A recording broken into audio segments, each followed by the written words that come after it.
Dimanche dernier, Toulouse n'a jamais été aussi rose.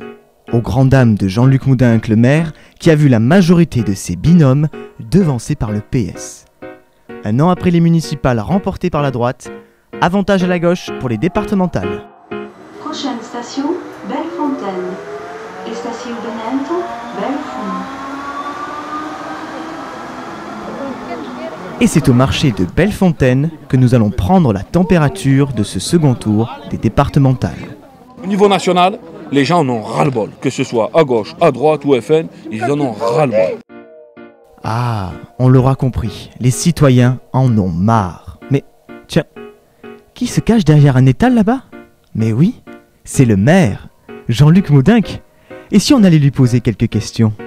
Les consignes, ça ne marche plus. Vous savez, les partis politiques doivent faire preuve de modestie et les citoyens, quand ils entendent dire « faut ceci, faut cela », ça les hérisse. Donc moi, je suis venu soutenir mes collègues qui sont candidats, qui ont fait de bons scores. Simplement, voilà, on a eu un problème dimanche dernier, c'est que beaucoup de nos électeurs ne sont pas allés voter. Nous avons beaucoup plus d'abstentionnistes qui ont été à nos côtés l'an dernier aux élections municipales. Nous avons vocation à recevoir les voix de tous ceux qui ne veulent plus de la domination du Parti socialiste. On l'a entendu, Jean-Luc Moudenc souhaite mobiliser les abstentionnistes.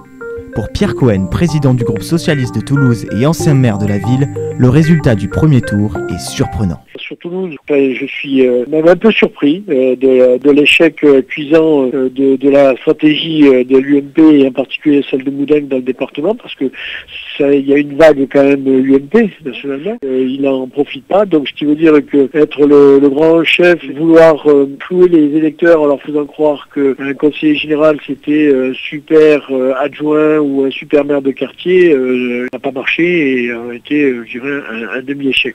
Alors c'était donc ça la stratégie de Jean-Luc Moudenc? Envoyer en majorité ses adjoints ou ses conseillers sur le front? Ça n'a pas fonctionné. Stéphane Beaumont, politologue, décrypte pour nous cette défaite du Capitole. Il faut attendre le deuxième tour pour voir s'il y a un redressement du côté de l'UMP et de l'UDI, mais la stratégie ou la tactique de Jean-Luc Moudenc, maire, ça n'a pas pris.